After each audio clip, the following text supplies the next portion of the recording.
आज तुमच्या संघाने मला कार्यक्रम सादर करण्याची संधी दिली त्याबद्दल मी अगदी मनापासून आभार व्यक्त करते.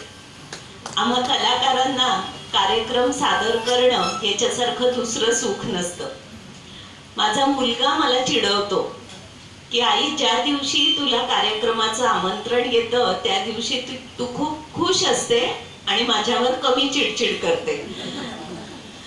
तर हे खरंच आहे, जेव्हा कार्यक्रमाचं आमंत्रण येतं तेव्हा अतिशय आनंद असतो की श्रोत्यांपुढे आपण जे वाचलंय, कार्यक्रम तयार केलाय ते सगळं सादर करायला मिळणार आहे. आता यांनी वाचून दाखवलं तसे वेगवेगळे कार्यक्रम मी करतेच. आधी मी कथाकथनाच्या कार्यक्रमांनी सुरुवात केली. म्हणजे सुरुवातीला माझा मुलगा जेव्हा लहान होता तेव्हा जरा थोडंसं आजार पण त्याचं सुरू झाल्यामुळे मला नोकरी सोडावी लागली. मग घरी गणिताचे क्लासेस सुरू केले आणि वाचनाची आवड होती. तर घरी आलेल्या नातेवाईकांना, मित्रमंडळींना आपण जे छान वाचलं ते सांगायची फार गोडी होती. आणि मग त्यातनंच माझी एक मैत्रीण मला म्हणाली की अगं, महिला मंडळ, ज्येष्ठ नागरिक संघ यांच्यामध्ये तू हे कार्यक्रम का नाही करत? आणि मग ती आनंदाची वाट मला मिळाली.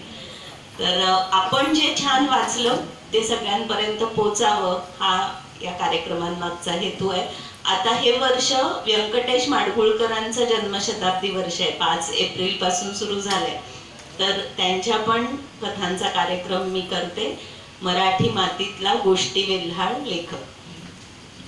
तर हे सगळे कार्यक्रम होतेच, मी करतच होती. पण यावर्षी पुलंचं 25वं स्मृती वर्ष आणि सुनीताबाईंचं जन्मशताब्दी वर्ष म्हणून या दोघांच्या जीवनावर एखादा कार्यक्रम करावा असं माझ्या मनात आलं. कारण यांना फर्स्ट कपल असं म्हटलं जातं महाराष्ट्राचं. खूप कुतूहल आहे लोकांना या जोडप्याबद्दल. तर मी माझ्या मिस्टरांना जेव्हा माझा हा विचार बोलून दाखवला तर त्यांची पहिली प्रतिक्रिया होती, अगं पुलंचं सगळंच साहित्य सगळ्यांना माहिती आहे, तू काय नव्याने सांगणार आहेस? तर हे तर अगदीच मान्य आहे की आपण सगळ्यांनी पुलंच्या पुस्तकाची पारायणं केलेली आहेत. आता यूट्यूबवर सगळं अवेलेबल आहे, आपण वारंवार ते ऐकतो. पण आज मी तुम्हाला माझ्या कार्यक्रमातनं पुनःप्रत्ययाचा आनंद देणार आहे असं म्हणूया. आणि पुलंचे वेगवेगळे लेख, कथा आणि त्या दोघांचं व्यक्तिमत्व भिन्न असूनही 54 वर्षांचं यशस्वी वैवाहिक जीवन दोघं जगले. आणि आजकाल वर्षभरातच मुलं मुली म्हणतात की आमचं काही पटत नाही, विचार जुळत नाही आणि आम्ही वेगळे होतो. तर मला असं वाटतं की तो पण एक मुद्दा लक्षात घेऊन तरुणांपर्यंत हा कार्यक्रम पोहोचवण्याचा माझा विचार आहे आणि तो सुरू आहे त्याचे प्रयत्न. की टेढ़ा है पर मेरा है असं म्हणून प्रेम करत संसार केला तर तो होतोच, लगेच काही तोडायची गरज नाही. तर असा हा कार्यक्रम पुलं आणि सुनीताबाई एक अनोखं सहजीवन. याच्यात काही कथा, लेख, त्या दोघांच्या व्यक्तिमत्वाचे पैलू, पत्र आणि एक वेगळा संवाद असं तुम्हाला ऐकायला मिळणार आहे. तर पहिली मी कार्यक्रमाची सुरुवात जी करते आहे ती पुलंनी लिहिलेल्या एका कथेपासून करते. माझी पाठ धरली. काही दिवसांपूर्वी माझी पाठ धरली. जरा अंग हलवलं की कळ डोक्यात जाऊन पोचायची. दुखणं असह्य होऊन मी ओरडलो, आई ग, आता नाही सहन होत. बायको लगेच बोलली, गेल्या मार्गशीर्षात माझी मान धरली होती, किती सहन केलं मी. तुमच्यात सहन शक्तीच नाही. पुरुषांचं बरं असतं, दुखतं दुखतं म्हणायचं आणि अंथरुणावर लोळत पडायचं. आम्ही बायका दुखो खूपो काहीही हो काम करत राहतो. बंड्याला पाठवते बरं शेजारच्या वहिनींकडे शेकायची पिशवी आणायला. तो आला की पाठ शेकून देते. अहो, वहिनी सांगत होत्या मागच्या महिन्यात भाऊजींची मान धरली होती म्हणे, इकडची तिकडे करता येत नव्हती. शेकायच्या पिशवीनं शेकलं तर लगेच बरं वाटलं म्हणे भाऊजींना. हो, मान मोडेपर्यंत रस्त्यातल्या बायकांकडे बघत बसतो, मग मान दुखणारच. तेवढ्यात बंडू आला आणि म्हणाला, हे आई आई, काकूंनी निरोप दिलाय. काकू म्हणाले त्यांच्या शेकायच्या पिशवीला छिद्र पडली आहेत. विटकर तापवा, निरगुडीचा पाला घाला, जाड फडक्यात बांधा आणि शेका, असा निरोप दिलाय काकूंनी. आम्हाला नका अक्कल शिकवू म्हणावं, तेवढी अक्कल आहे आम्हाला, देवाने दिली आहे बुद्धी. उठ सूट आपल्याकडे येतात. 2 कांदे द्या, वाटीभर साखर द्या, 2 लिंब द्या. आपण काही मागितलं की नकार घंटा. आता येतील ना आपल्याकडे, वहिनी पोहे चाळायची चाळणी द्या हो. मी पण सांगते छिद्र पडली आहेत म्हणून. मग बायकोनी विटकर तापवली आणि माझी पाठ शेकून दिली. तेवढ्या शेजारचे आप्पासाहेब आले आणि म्हणाले, काय हो भलत्या वेळी काय जोडताय? अहो माझी पाठ धरली आहे ना, पण आता हिनी शेकून दिलं बरं वाटेल. उगीच पैसे वाचवता, फी द्यायला नको डॉक्टरची, असे घरगुती उपाय करता, यांनी काही बरं वाटत नाही. थांबा, मी स्वतः जातो आणि काळे डॉक्टरांना घेऊन येतो. असं म्हणून ते गेले आणि काळे डॉक्टर आमच्या घरी हजर झाले. मग डॉक्टरांनी माझे डोळे तपासले, घसा तपासला, कान तपासले, पोट तपासलं आणि मला विचारलं, डोकं दुखलं होतं का? मी नाही म्हणालो. बायको लगेच बोलली, खोटं बोलू नका डॉक्टर, गेल्या महिन्यात माझी आई आली होती, महिनाभर डोकेदुखी होती यांना.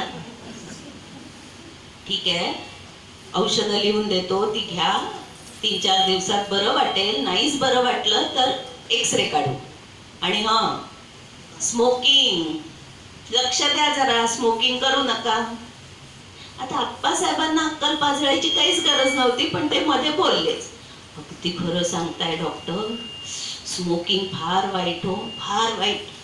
आमच्या काकांचं हार्ट फेल असंच झालं, सिगरेट पेटवली आणि हार्ट अटॅक आला. डॉक्टरांनी औषधं लिहून दिली आणि ते गेले.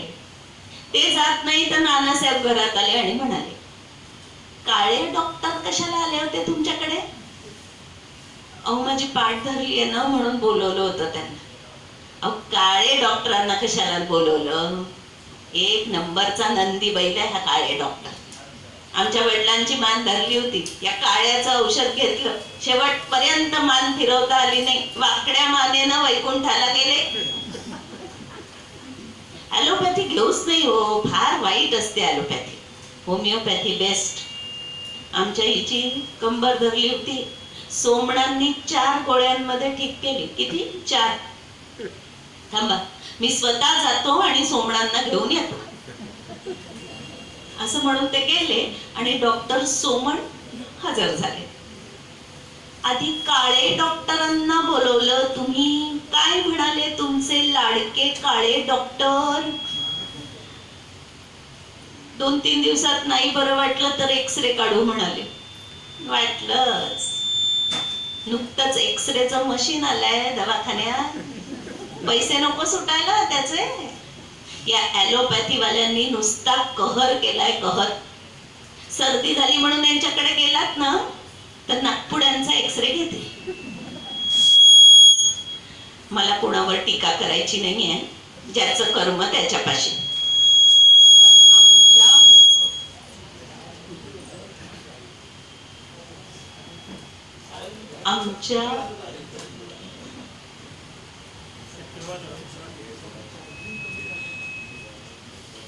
आमच्या होमिओपॅथी मध्ये आम्ही असं वरवरची औषधं देत नाही, मुळातनं काय प्रॉब्लेम आहे हे बघतो.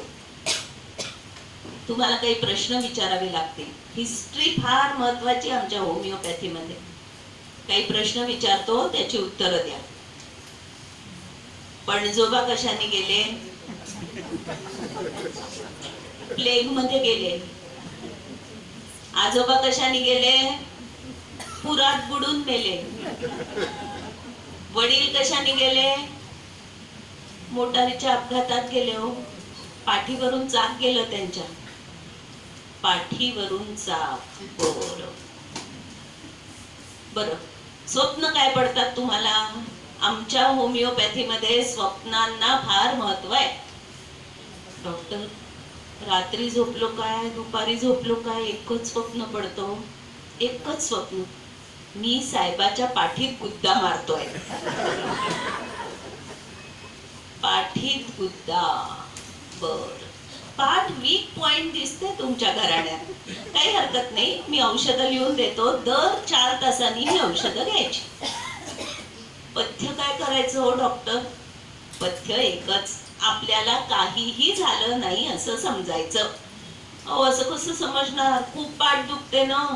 दुखत नाही असं समजायचं, तरच माझ्या औषधांचा उपयोग होईल. पाठ दुखत असेल तर पाय दुखतोय असं म्हणायचं, म्हणजे पाठीवरचं लक्ष उडेल.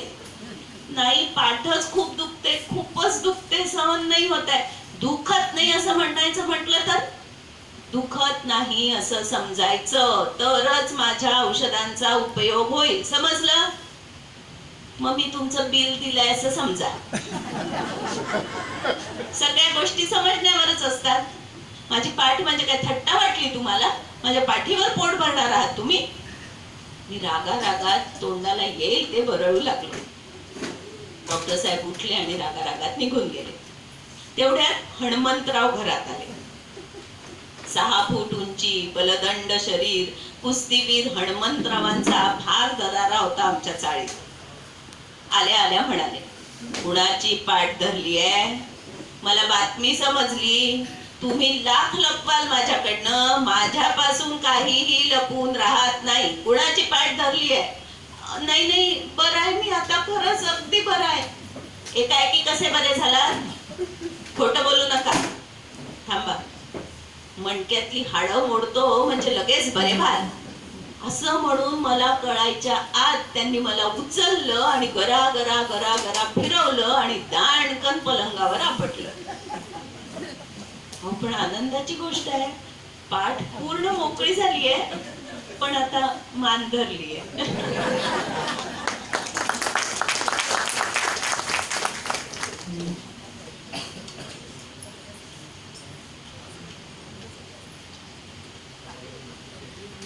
आता ही दुसरी कथा तुमच्या पुढे पुलंची सादर करते. उपास. 40-50 वर्षापूर्वी लिहिलेली ही कथा असं वाटतं की आजच वर्णनाचंच करतायत पुलं. इतकं त्यांचं साहित्य आजच्या काळाला सुद्धा संयुक्तिक आहे. म्हणून पुलंचं साहित्य कधीही शिळं होणार नाही असं आपण म्हणतो. त्यांचं कुठलंही पुस्तक काढून आजही आपण वाचलं तर आपल्या चेहऱ्यावर स्मित हास्य येणारच. तर आता जी कथा सादर करते तिचं नाव आहे उपास. आपल्या सगळ्यांना माहिती आहे की आताच्या काळात जशी वजनाची यंत्र आपल्या घरात असतात तशी काही पूर्वीच्या काळी नसायची. आणि मग रेल्वे स्टेशनवर, बस स्टॉपवर ते 1 रुपया टाकायचा आणि मग ते तिकीट येणार, त्याच्यावर उभं राहिलं की त्याच्यावर एक भविष्य असायचं, काहीतरी एखादी ओळ आणि तुमचं वजनाचा आकडा असायचा. तर तसं त्या मशीनचं काय झालं याची ही कथा आहे. ऑफिस संपलं, घरी जायला निघालो. वाटेत वजनाचं यंत्र दिसलं. उत्सुकता वाटली, काय वजन असेल आपलं? कुठून दुर्बुद्धी झाली आणि त्या वजन यंत्रावर उभा राहिलो. 1 आणा टाकला, पलीकडून तिकीट आलं. तिकिटावर लिहिलं होतं, आपके सपने सच होंगे, हे भविष्य. आणि वजन काय? 181 पाऊंड. ते आकडे बघितले आणि हादरलोच आणि ठरवलं, आजपासून उपास डाएट सुरू म्हणजे सुरू. 181 पाऊंड हे आकडे रात्रंदिवस माझ्या डोळ्यापुढे नाचत होते. त्यांनी माझी रात्रीची काय दुपारची झोप सुद्धा गेली. पण मी रात्री नीट झोपत नाहीये यावर विश्वास ठेवायला आमची बायको काही तयार नव्हती. तिचं एकच पालोपण, खोटं बोलू नका, रात्रभर घोरत असता तुम्ही, चित्र विचित्र आवाज काढत. त्या आवाजाने माझी झोप होत नाही. 2 महिन्यात 50 पाऊंड कमी करून दाखवीनच अशी भीष्म प्रतिज्ञा करून मी आहारशास्त्राच्या पुस्तकांमध्ये डोकं घालू लागलो. प्रोटीन युक्त, चरबी युक्त पदार्थ कोणते हे समजून घेऊ लागलो. पण आता मला पानात पदार्थ दिसायचेच नाही, कॅलरीज दिसू लागल्या. आणि वजन कमी करण्यात पारंगत असलेले तज्ञ मला डझनानी भेटू लागले. जो तो येऊन मला फुकटचा सल्ला दे. पंत, बटाटा सोडा. फार वाईट बटाटा.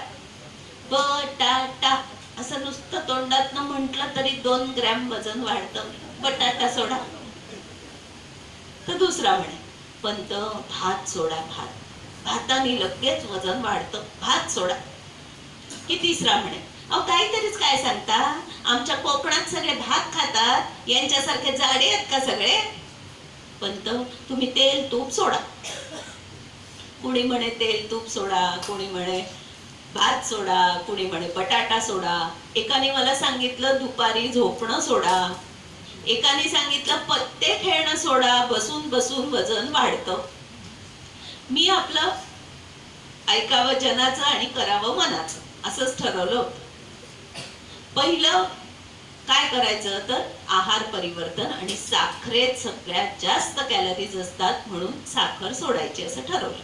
बिन साखरेचा चहा सुरू करायचा. आणि दिवाळी तोंडावर आली होती. बायकोला सांगितलं यावेळी माझी दिवाळी तिखटा मिठावर मी उरकणार. मुलांसाठी काय ते गोडधोड करायचं असेल तर कर, मी अजिबात खाणार नाही.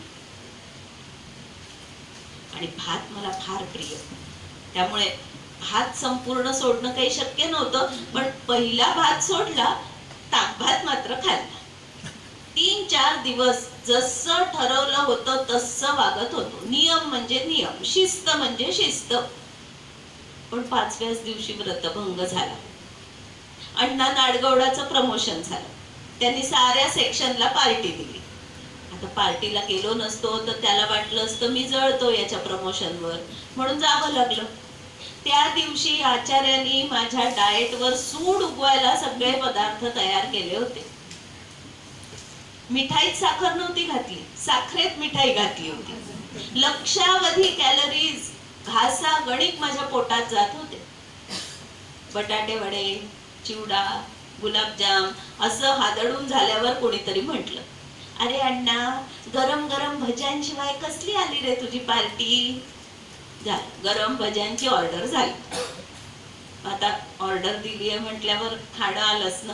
खाल्लं नसतं तर याला वाटलं असतं मी जळतो प्रमोशनवर. बिचारा 6 वर्षांनी एफिशियन्सी बारच्या जाळ्यातनं सुटला होता, म्हणून मी एकच प्लेट खाल्ली आणि जरा चाचरतच म्हणालो, मी एकच प्लेट खातो बरं का, मी ना जरा डाएटवर आहे. झालं, सगळ्यांनी मला वेड्यात काढलं. भिकोबा म्हणाला, अरे पंत, खाण्याचा आणि वजनाचा काहीही संबंध नाही. लक्षात घे, आता मी किती गुलाबजाम खाल्ले?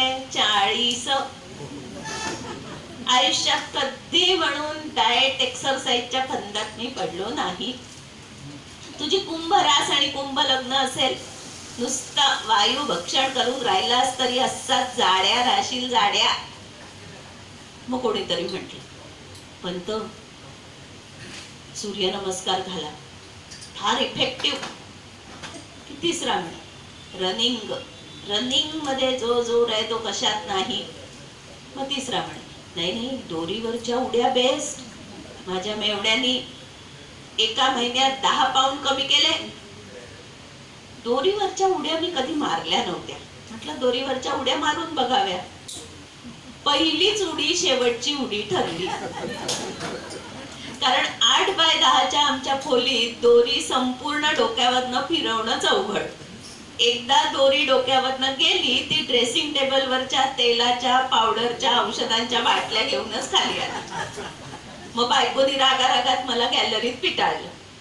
तिथे दोरीवरच्या उड्या मारायला गेलो तर ती दोरी गेली बर्व्यांच्या गळ्यात.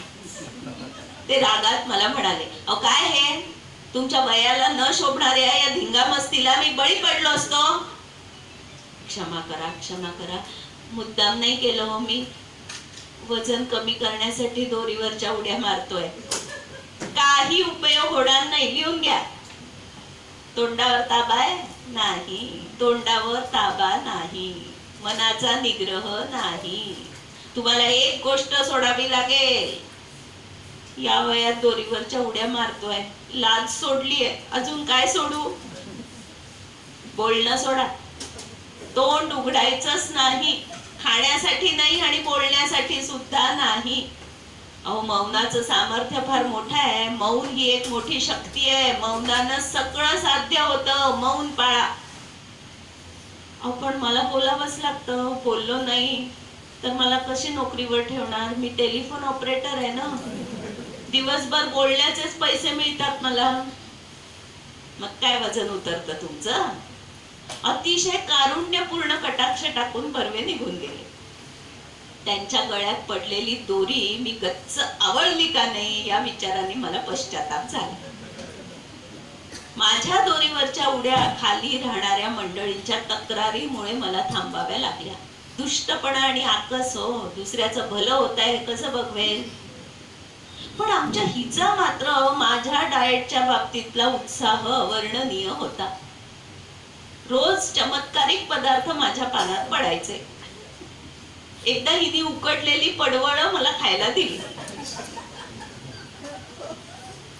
बाळसेदार भाज्यांची घरातनं हकालपट्टी झाली.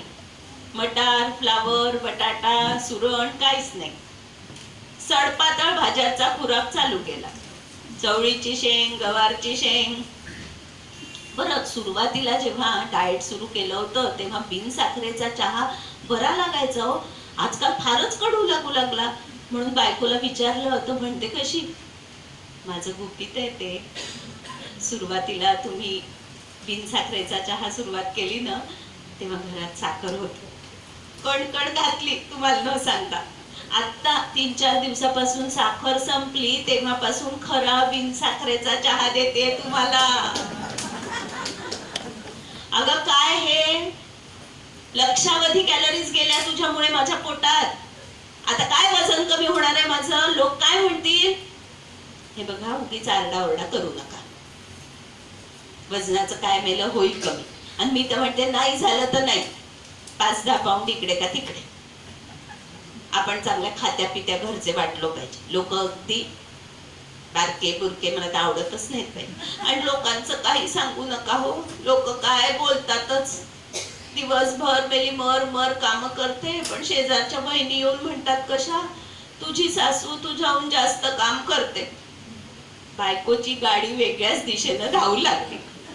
पण मी मात्र निग्रह पक्का ठेवलेला होता. नाही म्हणजे नाही. भात खायचा नाही, बिन साखरेचा चहा प्यायचा. आता भात खायचा नाही हा नियम होता, पण नियमाला अपवाद असतातच ना. 3-4 वेळा व्रतभंग करावाच लागला. काय झालं, जोशांनी नारळी भात पाठवला. मग आता चव घ्यायची म्हणून 2-3 वाट्या खाव्या लागल्या. अण्णांनी नागपुरी वडा भात पाठवला. कदमांनी कोलंबी भात पाठवला. मग आता कोणी प्रेमाने दिलाय म्हटल्यावर खावं लागतं. पण माझा निग्रह पक्का होता. पूर्वी माझ्या वजनाची चेष्टा करणारे, डाएटची चेष्टा करणारे चाळीतले लोक मला भेटले की म्हणू लागले, पण तो फरक दिसतोय बर का, नक्की दिसतोय. हिच्या मैत्रिणी हिला म्हणू लागल्या, अगं पण तो फार रोडवलेत ग, लक्ष दे बाई नाही तर दिसेनासे होतील. त्यांच्या स्तुतीने माझ्या अंगावर आणखीन मास चढतं की काय अशी मला भीती वाटू लागली होती. पण ते असो, माझा निग्रह पक्का होता. 2 महिन्यात 50 पाऊंड कमी करीन अशी भीष्म प्रतिज्ञा घेतली होती. महिना होत आला होता. म्हटलं 25 पाऊंड कमी झालंच असेल, असं कसं होत नाही. आणि झालं की नाही हे बघायला त्या वजन यंत्रावर पुन्हा उभा राहिलो. एक आणा टाकला. पलीकडून तिकीट आलं. तिकिटावर वजन काय असेल? 191 पाउंड. आणि भविष्य काय? आप बहुत समझदार और गंभीर व्यक्ति है. समझदार आणि गंभीर हा पुलं त्या दिवसापासून ठरवलं की वजन आणि भविष्य याची चिंता करायची नाही आणि यथेच्छ खायचं.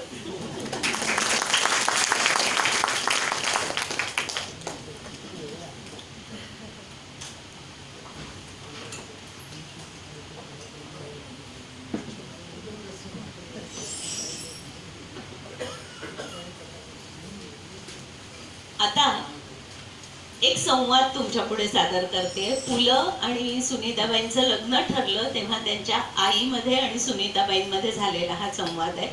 हा ऐकल्यावर तुम्हाला लक्षात येईल 85 वर्ष पूर्वी आई आणि मुलीमध्ये जो संवाद व्हायचा, लग्न ठरवलं म्हटल्यावर, तो आज सुद्धा तसाच होतो. तर तो आपण ऐकूया. मुंबईमधील ओरिएंट हायस्कूलमध्ये पु ल शिक्षक होते. तिथे सुनीताबाई रुजू झाल्या. दोघांची ओळख वाढत गेली आणि दोघं एकमेकांच्या प्रेमात पडले. तो काळ होता 1945-46चा स्वातंत्र्यपूर्व काळ. त्यावेळी मुलींनी स्वतःचं लग्न स्वतः जमवणं ही जगावेगळी गोष्ट समजली जायची. पण सुनीताबाईंचं घराणं म्हणजे ठाकूरांचं घराणं सुधारलेलं होतं, नव्या विचारांचं होतं. सुनीताबाईंचे वडील वकील होते, विचारांनी परिपक्व होते. त्यामुळे जेव्हा सुनीताबाईंनी सांगितलं की मी माझ्यासाठी मुलगा शोधलेला आहे, तेव्हा वडिलांनी काही विरोध केला नाही. पण आई ती आईच असते. आईनी आपल्या लेकीसाठी काही स्थळं हेरून ठेवली होती. सुनीताबाई रत्नागिरीला गेल्या असताना त्यांनी आईला सांगितलं मी माझ्यासाठी मुलगा निवडला आहे. तेव्हा आई आणि मुलीमध्ये झालेली ही जुगलबंदी. कुणाशी ठरवलंस आहे? त्याला काही नाव गाव आपण सांगीनच मागून, लपून थोडीच राहणार आहे. रंगाने गोरा आहे ना. आता गोरेपणात काय विशेष आहे आई? ब्रिटिश लोक गोरेच, ते काय चांगले म्हणायचे? अरे देवा, ब्रिटिश शोधला की काय? नाही, नशीब माझ्या या प्रश्नाला तू सरळ उत्तर दिलं. पण रंगाने गोरा आहे ना. आपल्या घरात कुणीच काळं नाही आणि तू तर लख्ख गोरी आहेस. गोरा नाही, काळा सुद्धा नाही, म्हणजे सावळा. हो, सावळा म्हणायला हरकत नाही. काळा म्हणण्यापेक्षा सावळा म्हणणं कधीही चांगलं. हिंदू आहे ना. आई, माझा धर्मावर अजिबात विश्वास नाही हे ठाऊक आहे तुला. मी तुझ्या विश्वासाचं विचारतच नाहीये. हिंदू आहे का नाही की दुसऱ्या धर्माचा शोधलायस? आई, इतर धर्मीय वाईट नसतात ग, पण हा हिंदूच आहे. नशीब काळा सावळा शोधला तरी हिंदू शोधला हे ऐकून बरं वाटलं. पण आपल्यातला आहे ना. आपल्यातला म्हणजे कुडाळ, देशकर, गौड, ब्राह्मण. आई, तू किती वर्ष जातपात बघत बसणार आहेस? मला लेक्चर नकोय. आपल्यातला आहे का नाही? सारस्वत आहे. अगो बाई, सारस्वत म्हणजे एका अर्थी आपल्यातलेच. नाव काय? देशपांडे. नुसतेच देशपांडे? अगं, पुरुषोत्तम लक्ष्मण देशपांडे. त्याला भाई म्हणतात. त्याला नवऱ्याला अरे जरे करणार आहेस? अगं हो, नवरा बायकोत एक लहान दुसरा मोठा असं नाही मानत आम्ही. दोघेही सारखेच. मग काय लग्नानंतर सुद्धा त्यांना अरे भाई इकडे ये असं म्हणणार आहेस? हो, त्यात काय झालं? म्हणा, हो म्हणा. मोठी शिकलेली पिढी म्हणून मिरवता आमच्या पुढे. म्हणा. असतात कुठे? मुंबईला. पार्ल्याला घर आहे त्याचं. मुंबईत स्वतःच घर आहे. पण करतात काय? नोकरी बिक्री? मुंबईत शाळेत शिक्षक आहे. मी शिकवते त्या शाळेत. अरे देवा, शोधून शोधून शिक्षकच शोधला. शिक्षकांना पगार अगदी बेताचा असतो. किती मिळतात? त्याला मिळतात महिना 55 रुपये. आणि तुला? मला महिना 35 रुपये. शिकले किती आहेत? BA LLB. घरी कोण कोण आहे? वडील नाही आहेत त्याला. एक मोठी बहीण सासरी गेली आहे. आता या घरी आई, 2 धाकटे भाऊ आणि एक लहान बहीण आहे. म्हणजे घरची जबाबदारी तुमच्यावरच. मी जे स्थळ शोधलं होतं ते उत्तम होतं बरं यापेक्षा. अगं आई, LLB झाल्यावर मिळतील त्या नोकऱ्या केल्या भाईनं. घर खर्चाला थोडेफार पैसे मिळावेत म्हणून शिकवण्या सुद्धा केल्या. अगं बाई, शिकवण्या कसल्या? गाण्याच्या. भाई गातो, खूप छान गातो. त्यामुळे भावगीत गायनाचे कार्यक्रम सुद्धा करतो. शिकवणी पैसे बरे मिळतात का ग? अगं कसले महिना 2 रुपये शिकवणी, काही लोकांनी ते सुद्धा बुडवले. बुडवले काय मेरी माणसं आहेत मुंबई पुण्याची. अगं तुला एकेका गमती सांगितल्या तर तू आश्चर्य करशील. एकदा एकानं भाईला गाण्याच्या शिकवणीला बोलवलं, त्याच्या म्हाताऱ्या आईला गाणं शिकवायला सांगितलं. भाईनी चौकशी केल्यावर समजलं त्या म्हातारीला दमा होता, त्या दम्यावर औषध म्हणून तिला गाणं शिकायचं होतं. आवड बिवड काही नाही. अगं व्यक्ती तितक्या प्रवृत्ती. पण भाई खूप छान गातो, त्यामुळे नाटकात सुद्धा कामं करतो, त्यातून पण थोडीफार कमाई होते. इतकं शिकून सवरून नाटकात कामं करतात. वय काय आहे त्यांचं? माझ्यापेक्षा 5 वर्षांनी मोठा आहे. त्याचं एक लग्न झालं होतं, दिवाडकर म्हणून मुलगी होती, पण लग्नानंतर ती लगेच गेली. घ्या म्हणजे तू दुसरेपणाची होणार आहेस. अगं आई, ती बिचारी गेली, त्याला भाई काय करेल? तू आता काही प्रश्न विचारू नकोस बरं. तू बघच, तुला भाई नक्की आवडेल.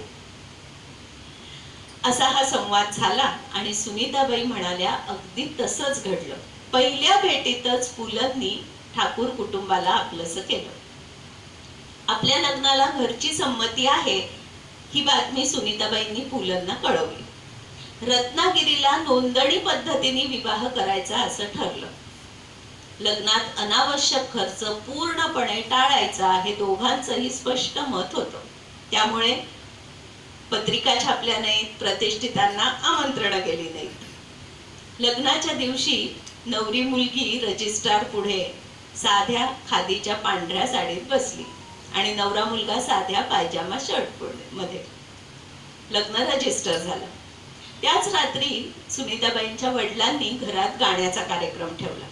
30-40 जणांना आमंत्रित केलं. ठरल्या वेळेला सगळे लोक पोहोचले, पण गाणारी व्यक्तीच नाही. पुलंनी सासऱ्यांना विचारलं, हो सगळे जमले, गाणं कोण गाणार आहे? तुम्ही, सासरे बुवा म्हणाले. आणि पुलंच्या गाण्याने सगळे तृप्त झाले.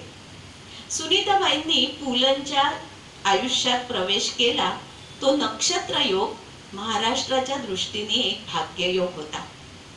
ही 2 भिन्न प्रवृत्ती प्रकृतीची अलौकिक जोडी होती. पुलंचा नावलौकिक वाढावा म्हणून सुनीताबाईंनी अपार कष्ट घेतले, अपार कष्ट. पुलं म्हणायचे, सुनीता म्हणजे माझं श्रेयस आणि प्रेयस. सुनीता विषयी अलिप्ततेने बोलणं मला शक्यच होणार नाही. तिच्या रूपानं श्रेयस आणि प्रेयस या 2 गोष्टींचं वरदान मला मिळालं. सुनीता ठाकूर नावाच्या एका बुद्धिमान आणि संपन्न घराण्यातल्या मुलीला गरिबीचा वसा घेऊन माझ्याशी संसार करावा लागला.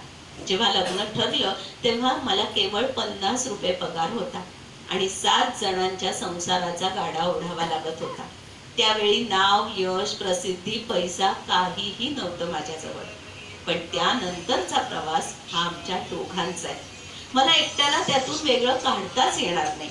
सुनीता माझी मार्गदर्शक, नाट्य काव्य वाचनातील सहकारी आणि व्यवस्थापक. सगळ्या भूमिका तिनं शारीरिक मानसिक कष्टांची पर्वा न करता पार पाडल्या. निराशेच्या क्षणी मला धीर दिला आणि यशाच्या प्रसंगी माझा तोल जाऊ दिला नाही. आता सुनीताबाई वेगळ्या कशा होत्या आणि पुलंना लिहित करण्यात त्यांचा किती महत्वाचा वाटा आहे याचा एक किस्सा सांगते. 1956 मध्ये पुलं तुझं आहे तुझं पाशी हे नाटक लिहित होते. 2 अंक लिहून पूर्ण झाले होते. 3रा अंक अर्धवट टाकून दिला होता पुलंनी. सुनीताबाई सारखं आठवण द्यायच्या, अरे तुझा 3रा अंक लिहायचा पूर्ण राहिलाय.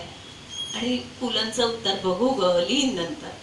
असेच दिवस जात होते आणि सुनीताबाईंचा जीव खालीवर होत होता. असं होता होता 3 जुलै ही तारीख आली. 3 जुलै म्हणजे सुनीताबाईंचा वाढदिवस. त्या दिवशी मोठ्या ऐटीत पुलं त्यांच्या पुढे जाऊन उभे राहिले आणि म्हणाले, सुनीता तुला काय गिफ्ट हवंय वाढदिवसाचं माझ्याकडनं? सुनीताबाई म्हणाल्या, मी मागेन ते देणार आहेस? अगं तू मागून तर बघ, मी नकार ऐकणार नाही. अगं तुझा स्वभाव ठाऊक आहे मला, माग तू.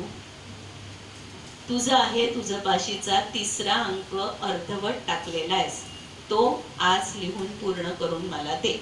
ते माझ्यासाठी मोठं गिफ्ट असेल वाढदिवसाचं. दिलं असं म्हणून पुलं खोलीत गेले. सुनीताबाईंनी दार ओढून घेतलं. सुनीताबाईंची मैत्रीण प्रफुल्ला डहाणूकर, अगदी जीवश्च कंठस्थ मैत्रीण सुनीताबाईंची, दरवर्षी वाढदिवसाच्या शुभेच्छा द्यायला त्यांच्या घरी यायचीच. तासनतास गप्पा गोष्टी होत, खाणं पिणं होई आणि मग प्रफुल्लाबाईंच्या मोठ्या आवाजातल्या गडगडाटी हास्यानी गप्पांनी सगळं घर भरून जाईल. ती येणार हे माहितीच होतं. सुनीताबाई बैठकीतच बसलेल्या होत्या तिची वाट बघत. तिने बेल वाजवू नये आणि पुलंची तंद्री भंग होऊ नये म्हणून ती आल्याबरोबर तिला हाताची घडी तोंडावर बोट अशी खूण केली आणि सांगितलं, भाई आत लिहित बसलाय.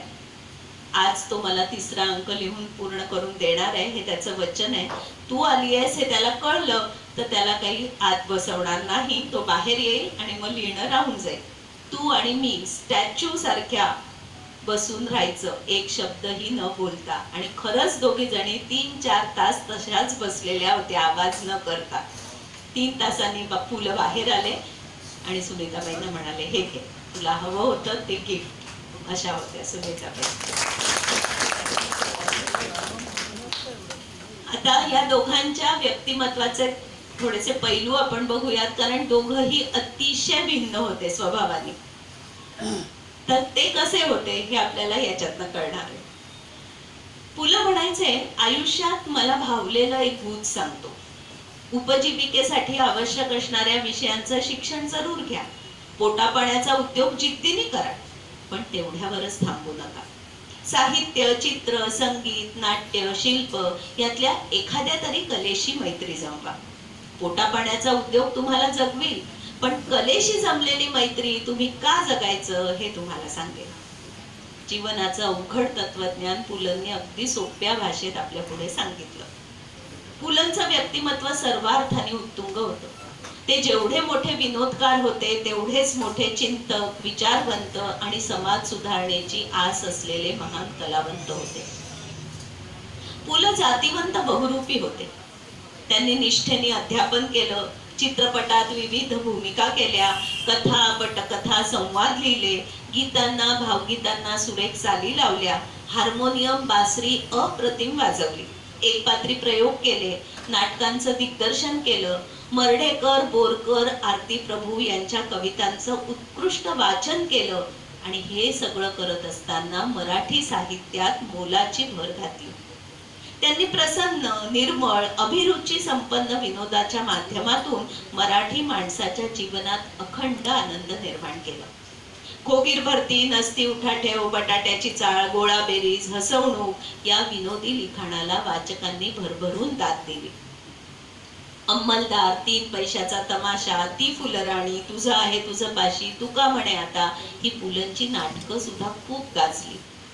व्यक्ती आणि वल्ली या पुस्तकाला वाचकांच्या उदंड प्रेमाबरोबरच साहित्य अकादमीचा पुरस्कारही मिळाला.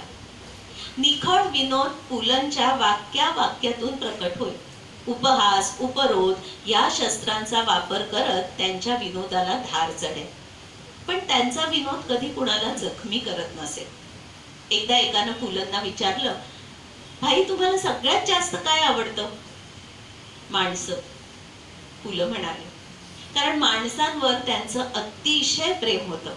ते म्हणायचे की सुंदर निसर्ग चित्र, उगवता सूर्य, समुद्र किनारा, झाडी, डोंगर हे सगळं जरी असलं तरी त्यात जर माणसाची आकृती नसेल तर ते चित्र मला अपुरं वाटतं.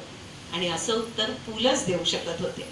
अनेक कला क्षेत्रातील दिग्गजांशी त्यांचे मैत्रीपूर्ण संबंध होते. पुलंच्या सहवासात आलेली प्रत्येक व्यक्ती पुलकित होऊन जायची. फुलाच्या आसपास जसा सुगंध दरवळतो तसा पुलंच्या आसपास आनंद दरवळायचा. 12 जून 1946 ला सुनीताबाईंनी पत्नी म्हणून पुलंच्या आयुष्यात प्रवेश केला. कलावंत भाई एक मस्त मैफिल जमवावी आणि झोपून द्यावं तिथं स्वतःला अशा प्रवृत्तीचे होते. त्यांना अनेक दिशा होत्या. कोणत्याही दिशेने ते मन मुराद वाहत गेले असते. पण मग पुराचं पाणी वाहत आलं आणि गेलं, एवढंच झालं असतं. सुनीताबाईंनी ते पाणी नेमक्या कालव्यांमधून खेळवलं. पुलंच्या एकूणच सगळ्या कार्यकर्तृत्वाची पूर्वतयारी म्हणजे सुनीताबाई. सुनीताबाई बुद्धिमान, मेहनती, ध्येयवादी, कलासक्त आणि जिद्दी होत्या. त्यांची स्वतःची काही तत्व होती आणि त्या तत्वांशी त्यांनी कधीही तडजोड केली नाही. 1942च्या चले जाव चळवळीत सुनीताबाईंनी उडी घेतली. चळवळीत भाग घेतलेल्या विद्यार्थ्यांना कॉलेजने निलंबित केलं. माफी मागितली तरच पुन्हा प्रवेशाची हमी दिली. काही विद्यार्थ्यांनी तो मार्ग पत्करला देखील, पण सुनीताबाईंनी माफी मागायला नकार दिला. स्वातंत्र्य लढ्यात भाग घेणं हे प्रत्येक भारतीयाचं कर्तव्य आहे, त्यात माफी कसली मागायची, हा त्यांचा विचार होता. पुढे स्वातंत्र्य सैनिकांना लागू झालेलं पेन्शन त्यांनी स्वीकारलं नाही. पेन्शन घ्यायला ती नोकरी थोडीच होती. स्वातंत्र्य प्रेम हा विचार होता, मूल्य होतं. विचारांशी, मूल्यांशी मी कधीही तडजोड करणार नाही असं त्या ठणकावून सांगायच्या. सुनीताबाई स्वतः उत्तम लेखिका होत्या, त्यांचं वाचन विपुल होतं. नंतरच्या काळात त्यांनी लिहिलेलं आत्मचरित्र आहे मनोहर तरी खूपच गाजलं.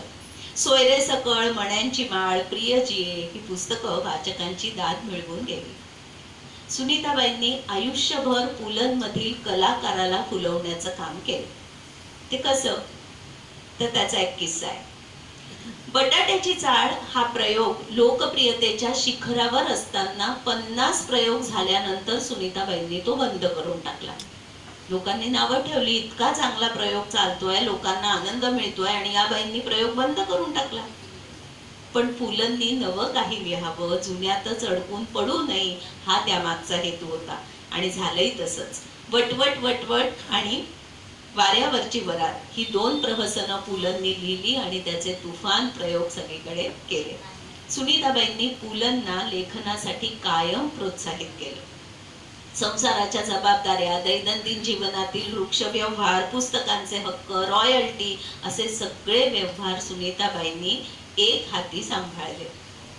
सुनीताबाईंची ही साथ पुलंना आयुष्यभर मिळाली. पुलं एक यशस्वी कलावंत होतेच, पण त्यांचं जीवन विषयक कुतूहल कधी कमी झालं नाही. ते विनोबाजींच्या भूदानाकडे आकर्षिले गेले आणि पदयात्रेत सुद्धा त्यांनी मनापासून भाग घेतला. आनंद वनातील कुष्ठरोग्यांची सेवा पाहून ते भारावले आणि बाबा आमटे यांच्या पायाशी नतमस्तक झाले. जयप्रकाशजींच्या संपूर्ण क्रांतीच्या हाकेला त्यांनी प्रतिसाद दिला. रवींद्रनाथ टागोर यांचं साहित्य मूळ बंगाली भाषेतून वाचता यावं म्हणून 50व्या वर्षी शांतिनिकेतनला जाऊन बंगाली शिकले, संपूर्ण साहित्य वाचून काढलं आणि त्याचा मराठीत अनुवाद केला. एखाद्यावर अवलंबून राहणं हा पुलंचा स्वभाव होता. पुलंमधील हे मूलपण सुनीताबाईंनी आयुष्यभर सांभाळलं. एके ठिकाणी फार काळ थांबायचं नाही, मागच्या ठिकाणचा लोभ किंवा कडवटपणा पुढे बरोबर आणायचा नाही, नव्या ठिकाणी एखाद्या पोराच्या उत्साहाने वावरायचं, हा पुलंचा स्वभाव होता. पुलं पक्के विसरभोळे आणि सुनीताबाई परफेक्शनिस्ट, कर्तव्य कठोर, विश्वस्त, रसिक, परखड, हितचिंतक. स्वभावात एवढा विरोधाभास असूनही 54 वर्षांचं यशस्वी वैवाहिक जीवन दोघं जगले. पुलंवर सुनीताबाईंचं स्वतःहून अधिक प्रेम होतं. पुलंच्या अखेरच्या दिवसात त्या म्हणायच्या, माझ्या आधी भाई गेला तर बरं होईल, माझ्यानंतर याचं कसं होणार आहे. पुलंना देखील जाण होती की यशस्वी कलावंत म्हणून घडलेल्या त्यांच्या आयुष्यात सुनीताबाईंचा मोलाचा वाटा आहे. खाजगी मित्रमंडळींमध्ये त्यांनी ही कबुली दिली होती की माझ्या आयुष्यातून जर सुनीताला वजा केलं तर बाकी उरेल, पण 4 चौघांची असते तशी. बंगला गाडीचं सुख मी मिळवलं असतं, मैफिली भरवल्या असत्या, एकूणच भोगाशिवाय कशाला स्थान राहिलं नसतं. सुनीताने मला शिस्त लावली. कोण असा नवरा असेल जो म्हणेल आणि कबूल करेल की या बायकोनी मला शिस्त लावली, असे होते पुलं. पुलंना मिळालेलं प्रचंड धन दोघांनी मिळून गाजावाजा न करता सत्कार्यासाठी देऊन टाकलं. गरजा सीमित ठेवून साधी राणी आपखुशीने पत्करली. एका शब्दानंही प्रौढी न मिरवता, कुठल्याही प्रकारची जाहिरातबाजी न करता दोघांनी अनेक सामाजिक सांस्कृतिक संस्थांना लक्षावधी रुपयांची मदत केली. त्याची 2च उदाहरणं सांगते. पुलंचा 50वा वाढदिवस जवळ आला होता. सगळ्यांना वाटलं आता हा 50शीचा वाढदिवस सुनीताबाई धूमधडाक्यात साजरा करतील. पण सुनीताबाईंनी सांगितलं की अंध लोकांसाठी उत्तम साहित्य ब्रेल लिपीतून तयार करायचं आणि त्याच्या ऑडिओ कॅसेट्सही काढायच्या. सगळा वाढदिवसाचा समारंभाचा खर्च तिकडे द्यायचा. आणि त्या काळात म्हणजे 1970 साली 1,00,000 रुपयाची रक्कम त्यांनी त्यासाठी दान केली. त्या काळात 1,00,000 रुपये म्हणजे खूप मोठी गोष्ट आहे. तसंच भारत चीन युद्धाच्या वेळी पु ल आणि सुनीताबाई रक्तदान करण्यासाठी गेले. त्यावेळी आपल्या भारतीयांना आवाहन करण्यात आलं होतं की सगळ्यांनी रक्तदान करा सैनिकांसाठी. रक्तदान केल्यावर पुलंना कळलं की लोक खूप रक्त द्यायला येत आहेत, रक्तदान होत आहे, पण ते साठवून ठेवायला एक यंत्र हवंय कारण ते रक्त खराब होत आहे. ते यंत्र 40,000 रुपयाचं आहे. पुलंनी लगेच हसवण्याचा धंदा माझा हे प्रहसन लिहिलं, त्याचे गावोगाव प्रयोग केले आणि 40,000 रुपये त्या यंत्रासाठी दान केले. असं हे लोकविलक्षण दाम्पत्य. पद्मश्री, पद्मभूषण, महाराष्ट्र गौरव आणि महाराष्ट्र भूषण असलेले पु ल आणि त्यांना सर्वार्थाने साथ देणाऱ्या सुनीताबाईंना मानाचा मुजरा. आता या दोघांच्या सहजीवनाबद्दल थोडंसं बघूया. आधी सुनीताबाईंचा स्वभाव पराकोटीचा चिकित्सक होता म्हणून त्यांना लोकांनी कधी कधी दूषणं दिली, पण त्या कशा होत्या या 1-2 किस्स्यांमधनं सांगते आणि मग नवरा बायको म्हणून त्यांचं जीवन कसं होतं ते बघूया. सुनीताबाई पराकोटीच्या चिकित्सक आणि आग्रही आहेत असं लोक म्हणायचं. एखादी गोष्ट ठरवली तर त्यात अजिबात तडजोड त्यांना चालायची नाही. तो त्यांच्या स्वभावाचा भाग होता. वेळ पाळली नाही तर सुनीताबाईंना अतिशय राग यायचा. सगळ्यांनी वेळ पाळलीच पाहिजे.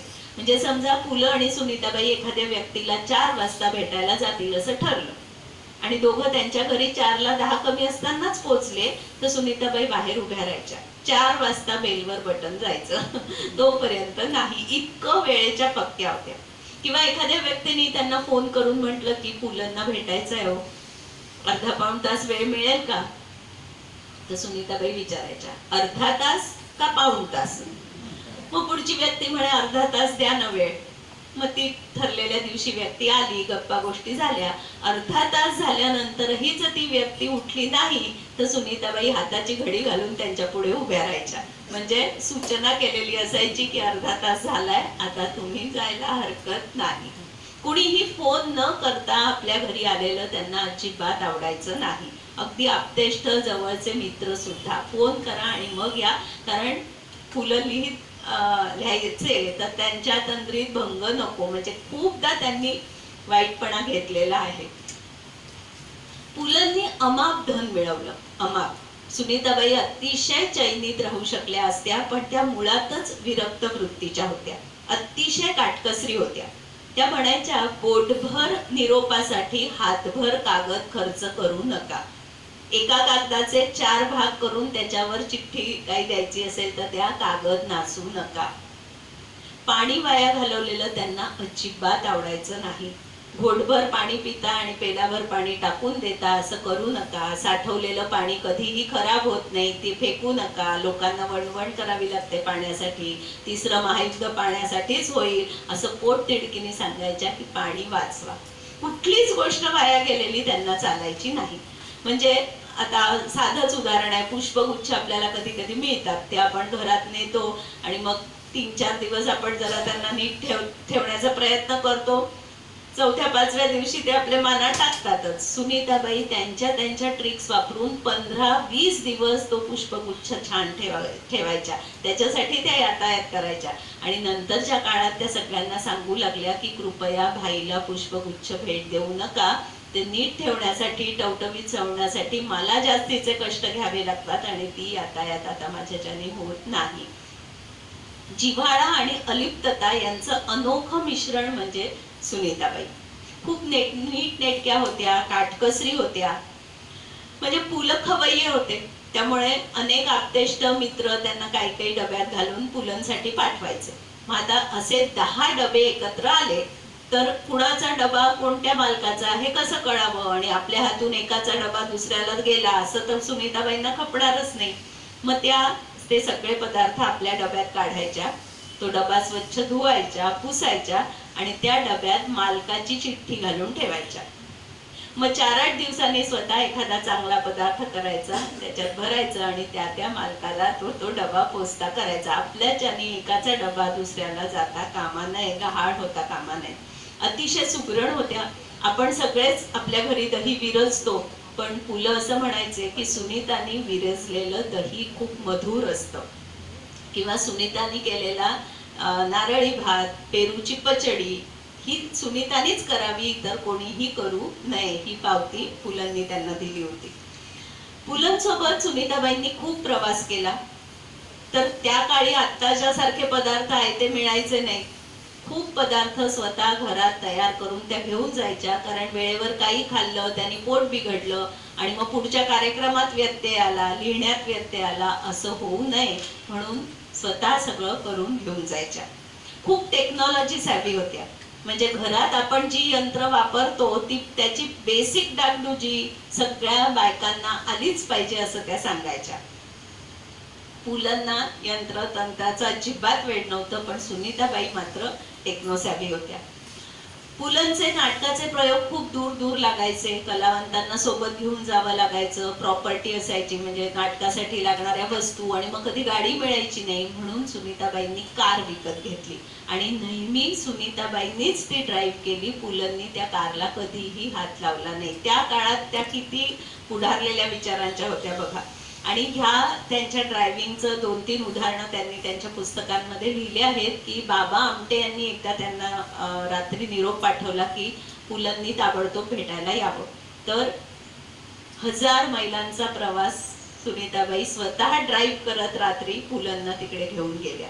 तसंच भेडाघाटला पण एका प्रवासाचं त्यांनी वर्णन केलंय की पावसाळ्यात आम्ही निघालो होतो, मी गाडी चालवत होती आणि सगळं, कारण पुलंनी कधीही गाडी चालवली नाही. तसंच पु ल प्रतिष्ठान जेव्हा स्थापन झालं तेव्हा अनेक देणग्या पुलंनी आणि सुनीताबाईंनी दिल्या. त्यावेळी त्या ट्रस्टचे कायदे, देणग्यांचे कायदे हे सगळे सुनीताबाईंनी आधी शिकून घेतलं. म्हणजे नाना पालखीवाला एकदा त्यांना म्हणाले होते की बाई तुम्ही कायद्याचं शिक्षण कुठे घेतलं? तर त्यांनी सांगितलं माझ्याकडे डिग्री नाही, पण मला हे माहीत नव्हतं, माझी दिशाभूल झाली, माझ्या अज्ञानाचा कोणीतरी फायदा घेतला. ही वाक्य माझ्या तोंडून आलेली मला चालत नाहीत. मी आधी सगळं समजून घेते, शिकून घेते आणि मगच त्या गोष्टीच्या मार्गी जाते.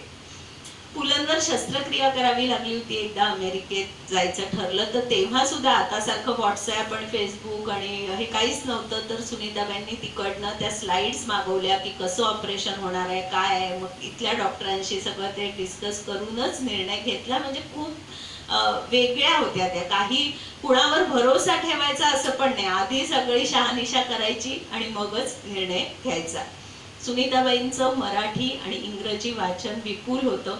म्हणजे पुलंनीच हे कबूल केलं होतं की माझ्यापेक्षा इंग्रजी सुनीताचं जास्त चांगलं आहे. पुलं जेव्हा हेमिंग्वे याचं एका कोळीयाने, म्हणजे हेमिंग्वेनी the old man and the sea ही हे जे कादंबरी लिहिली त्याचा अनुवाद पुलंनी केला एका कोळीयाने. तर तेव्हा तासनतास सुनीताबाई आणि पुलं एकेका शब्दासाठी चर्चा करत बसायचे आणि सुनीताबाई एका इंग्रजी शब्दाला अनेक शब्द मराठीतले सुचवायच्या. म्हणजे हे की पुलंनी काहीही लिहिलं आणि कुठलाही शब्द वापरला असं त्यांना चालायचं नाही. पुलंचं काम उत्तमच व्हायला पाहिजे हा त्यांचा आग्रह असायचा. कवितेवर दोघांचं अतिशय प्रेम होतं. सुनीताबाईंना आणि पुलंना शेकडो कविता तोंडपाठ होत्या आणि सुनीताबाईंना नाटकात काम करायची आवड होती. सिनेमात सुद्धा त्यांनी पुलंसोबत काम केलं होतं. म्हणजे मधु गानू यांनी एक आठवण सांगितली आहे की वटवट वटवट हे प्रहसन पुलं लिहित होते तेव्हा मालवणी मावशीचं एक पात्र त्याच्यात होतं आणि सुनीताबाईंना ते एवढं आवडलं की त्या म्हणाल्या की हे पात्र मीच रंगवणार. त्यासाठी त्यांनी खूप प्रॅक्टिस केली, मालवणी शिकल्या. पण मग पुलंच्या स्वभावानुसार ते खूप वाढत गेलं, पसरत गेलं आणि वेळेत काही ते बसेना म्हणून काही कॅरेक्टर्स कमी करावी लागली.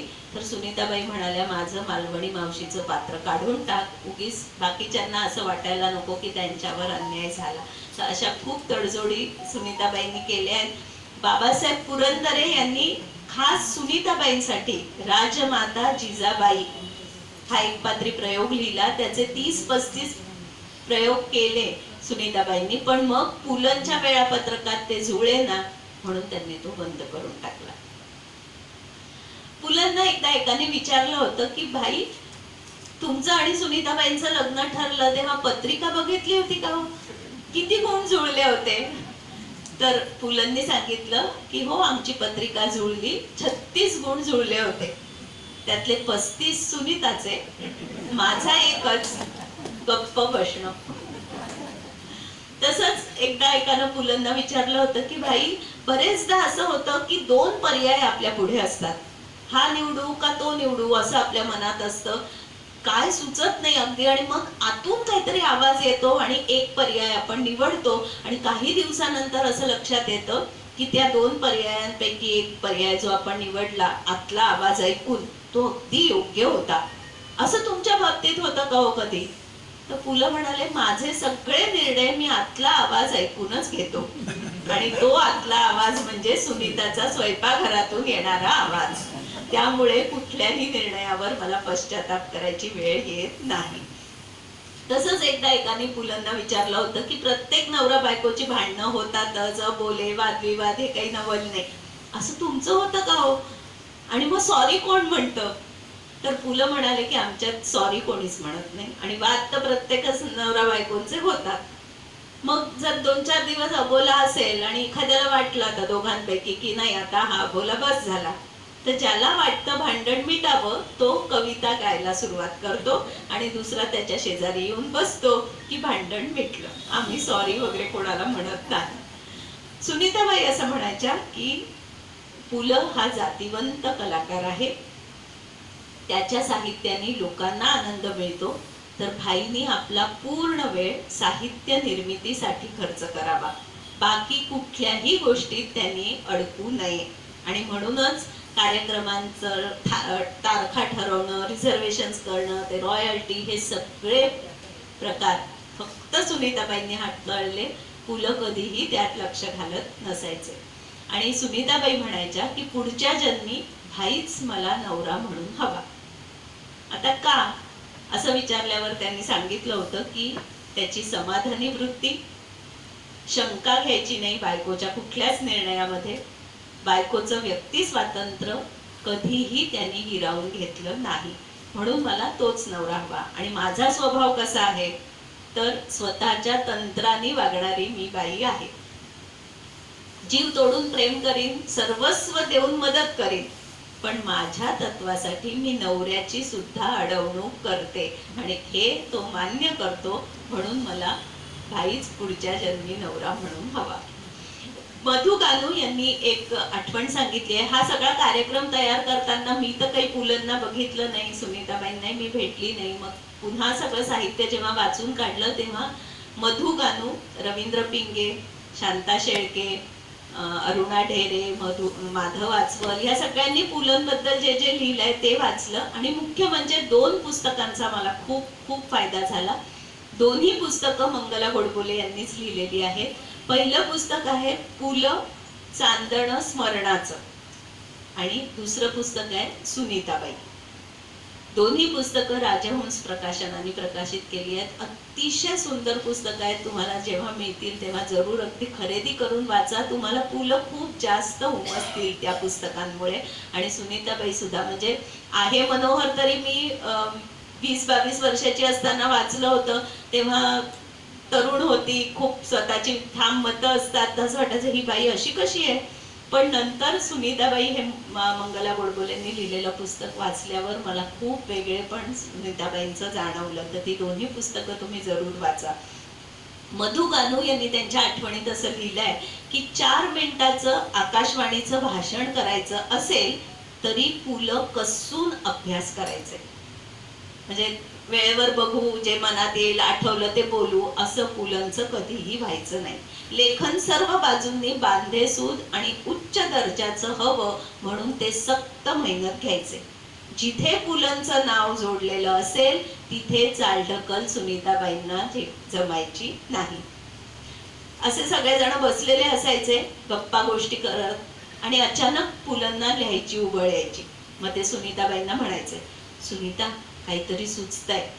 की लगेच सुनीताबाई आतल्या खोलीत जायच्या, त्यांच्या टेबल तयार करायच्या लिखाणाचं, कागद, पेन, वाटीभर शेंगदाणे, सिगरेटचं पाकिट, खडीसाखर असं सगळं तत्परतेने त्या ठेवायच्या आणि मग भाई लिहायला बसायचे. लिहून झालं की पहिल्या श्रोत्या सुनीताबाई, टोकाच्या निस्पृह, धारदार. ऐकलं की स्पष्ट निर्वाळा, भीडभाड नाही. आवडलं किंवा नाही आवडलं एका शब्दात सांगणार. सुनीताबाईंच्या पसंतीला लेखन उतरलं तर दुधात साखर, नाही आवडलं तर लिहिलेला भाग फाडून टाकायचा आणि पुन्हा लिहायला बसायचं. पुलंच्या मेहनतीला सीमा नाही, असं मधुगानू यांनी लिहून ठेवलेलं आहे. आता पुलंचे काही हजरजबाबी पणा तुम्हाला माहितीच आहे, खूप हजरजबाबी होते पुलं आणि त्यांचे विनोद शाब्दिक. तर त्याचे 2-3 किस्से सांगते. एकदा पुलं प्रवासात असताना त्यांना एक चाहता भेटला आणि तो म्हणाला की माझी फक्त 2 गोष्टींवर श्रद्धा आहे, एक ज्ञानेश्वर आणि दुसरे तुम्ही. माझ्या खोलीत ज्ञानेश्वरांच्या फोटो पुढे मी तुमचा फोटो लावलेला आहे. पुलं लगेच म्हणाले, हो असं नका करू, नाही तर लोक विचारतील ज्ञानेश्वरांनी ज्या रेड्याकडून वेद म्हणून घेतले तो हाच का.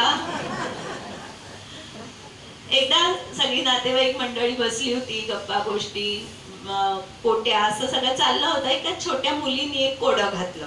ती म्हणाली की शिवाजी महाराजांनी खूप गड सर केले पण एक राहिला, तो कोणता सांगा बरं. तर सगळ्यांनी विचार केला, आता काय सांगावं हिला. ती म्हणाली कलिंगड. पुलं पटकन म्हणाले, अगं शिवाजी महाराजांच्या काळी एक गड नव्हता जो आत्ता तयार झालाय, तो सांग बरं कोणता. सगळे गप्प. पुलं म्हणाले भानगड. एकदा पुलंचा प्रयोग थंडीच्या दिवसात नागपूर मुक्कामी होता आणि तिथली थंडी सगळ्यांना माहितीच आहे. तर त्या थंडीला कंटाळून त्या ग्रुप मधले एक तब्बलची तक्रार करू लागले आणि म्हणाले, काय ही थंडी, या थंडीने माझे दात आपटत आहेत. तर पुलं लगेच म्हणाले की आप्पा तुम्ही रात्री कवळी काढून ठेवली होती ना वाटीत, ती सुद्धा थंडीमुळे आपटत होती एकमेकींवर, एवढी थंडी आहे नागपुरात. तसंच एकदा एक भाजीवाली पुलंच्या घरी मटार विकायला आली आणि तिने सांगितलं की खूप ताजा गोड मटार आहे, तो तुम्ही विकत घ्या. तर सुनीताबाईंनी विचारलं की काय भाव आहे. मग तिने काही भाव सांगितला असेल तर सुनीताबाई म्हणाल्या, नाही आम्हाला परवडत नाही, तू खूप महाग सांगते, मला तुझा मटार नको. तर ती बाई म्हणाली, कमालच करता, एवढ्या मोठ्या लेखकाची पत्नी म्हणून मिरवता आणि हा भाव तुम्हाला परवडत नाही. अहो तुमच्यापेक्षा ते पुढे राहणारे चांगले, त्यांनी 10 किलो मटार आपल्या घोड्यासाठी घेतला. पुलं लगेच म्हणाले, सुनीता तुझा नवरा होण्यापेक्षा त्यांच्या घरचा घोडा झालो असतो तर किती बरं झालं असतं. एकदा पुलंना एक कुकरी सेट गिफ्ट मिळाला. सुनीताबाईंनी तो सेट त्यांच्या भाचीला दाखवला. सुनीताबाईंचा सगळं जपून ठेवण्याचा स्वभाव भाचीला माहित होता, म्हणून ती भाची पटकन म्हणाली की मावशी हा सेट फुटू नये म्हणून तू तसाच ठेवशील, वापरणार नाहीस. पुलं पटकन म्हणाले, अगं हो, काही फुटेल याची तुझ्या मावशीला फार भीती वाटते, ती मला ऑमलेट करून देत नाही, अंडी फुटतात म्हणून. आणि हा किस्सा खूप महत्वाचा की नांदेडच्या नाट्य संमेलनाला अत्रे आले होते आणि त्या काळात मराठवाड्यातले रस्ते अतिशय धुळीने भरलेले, खड्डे, म्हणजे आता तर त्याचं वर्णनच नको. तर त्या धुळीपायी अत्रे वैतागले होते आणि व्यासपीठावर येऊन भाषण द्यायचं होतं, पण आधी त्यांनी त्या धुळीबद्दल तक्रार सुरू केली की काय हे मराठवाड्यातले रस्ते धुळीने भरलेले, मला शिंका सुरू झाल्या, माझी तब्येत बिघडली, जे काय असेल. तर पुलं पटकन उभे राहिले आणि म्हणाले की ज्या अत्र्यांनी आयुष्यभर विरोधकांना धूळ चारली त्यांनी धुळीबद्दल त्रागा करावा. या धुळीतून संत ज्ञानेश्वर, संत एकनाथ, शिवाजी महाराज चालत गेले, त्यामुळे ही धूळ अंगावर घेताना त्या महापुरुषांचा स्पर्श झाल्याची भावना आम्हाला होते. पैठण हे गाव आवडत नाही आणि पैठणी ही साडी आवडत नाही अशी व्यक्ती महाराष्ट्रात मिळणार नाही. अत्रे पटकन उभे राहिले आणि म्हणाले, मावळत्या विनोदांनी उगवत्या विनोदाला दिलेला हा आशीर्वाद समज, यापुढे महाराष्ट्राला हसवण्याचं काम तुझं. म्हणजे असे अत्रेही होते आणि पुलंही. बघा किती वेळ आहे आपल्यापाशी, आहेत ना, कारण अजून बरंच आहे.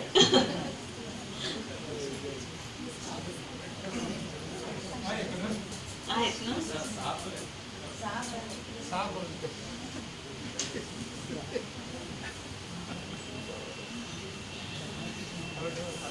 आता पुलंचं पत्र सादर करते. रवींद्र पिंगे यांनी त्यांच्या आठवणीत लिहिलेलं आहे की पुलंना 65,000 पत्र आली. तुमचं पुस्तक आवडलं ही प्रतिक्रिया देणारी 65,000 पत्र पुलंना आली आणि त्या प्रत्येक पत्राला उत्तर गेलंच पाहिजे हा पुलंचा कटाक्ष असेल. तर पुलंचा लोकसंग्रह दांडगा होता. पत्र लिहिणं हा त्यांचा आवडता छंद होता. पत्र लिखाणातही विनोदाची झालर असायचीच. एकदा पुलं काश्मीरच्या यात्रेला गेले होते. काश्मीरची यात्रा झाल्यानंतर ते परत आले. त्यावेळी शिल्पकार अण्णासाहेब फडके यांना पुलंनी लिहिलेलं हे पत्र गमतीशीर. प्रिय अण्णा, आज सकाळी काश्मीरहून परतलो. यात्रा चांगली झाली, पण नेहमीप्रमाणे मी आणि सुनीता दोघच असतो तशी यावेळी नव्हती. कंडक्टेड टूर सोबत आम्ही गेलो होतो. 90 लोकांच्या टोळीत आमची भरती झाली होती. त्यामुळे काश्मीर पाहण्यापेक्षा काश्मीर पाहायला आलेल्या लोकांना पाहण्यात अधिक मौज होती. थोडक्यात काय, काश्मीर एकदाच घडलं. का हो, काश्मीरला गेलात की नाही या प्रश्नाला हो हो गेलो ना एवढंच उत्तर, याहून अधिक काही नाही. कंडक्टेड टूर म्हणजे इयत्ता 6वी क ची जशी सहल असते तशीच सहल असते.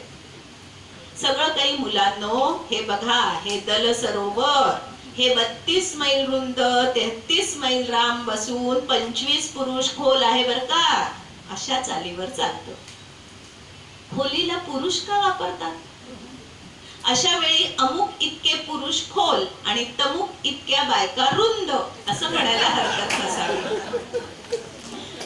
तात्पर्य, आमची काश्मीरची सहल, काश्मीर फार सुंदर असून तिथे सुंदर फुलं, सुंदर सरोवर, सुंदर गुलाब आहेत अशा स्वरूपाची झाली. गुलमर्ग ते किलनमर्ग हा 10 ते 12 मैलांचा डोंगराळ मुलखातला प्रवास आम्ही घोड्यावरून केला. त्यामुळे शिवाजी महाराज, बाजीराव पेशवे, शर्यतीच्या मैदानावरचे जॉकी यांच्याबद्दलचा आदर प्रचंड वाढला. घोडचूक शब्दाचा अर्थ कळला. माझ्या वाट्याला आलेला घोडा विंचू चावल्यावर एखादा धावायला लागेल तसा धावत सुटायचा. धावत्या घोड्यावर आपण बसलो की आपल्याला आतडी, कणा, माकडहाड, मांड्या हे अवयव आहेत म्हणून कमालीचं दुःख होतं. शिल्पकारांना घोड्यावरची माणसं आदर्श का वाटतात ते सुद्धा कळतं. असल्या यातना सहन करणाऱ्यांचे पुतळेच घडवायला हवेत. यापुढे काही वर्ष समुद्र सपाटीवरून प्रवास करायचा असं ठरवलं आहे. फार तर विमानातून, पण घोडा जोडलेल्या कोणत्याही वाहनातून मी जाणार नाही. काश्मीरला थंडी कडाक्याची होती. तिथून खाली पठाणकोटला आल्यावर साक्षात भट्टीत शिरल्याचा भास झाला.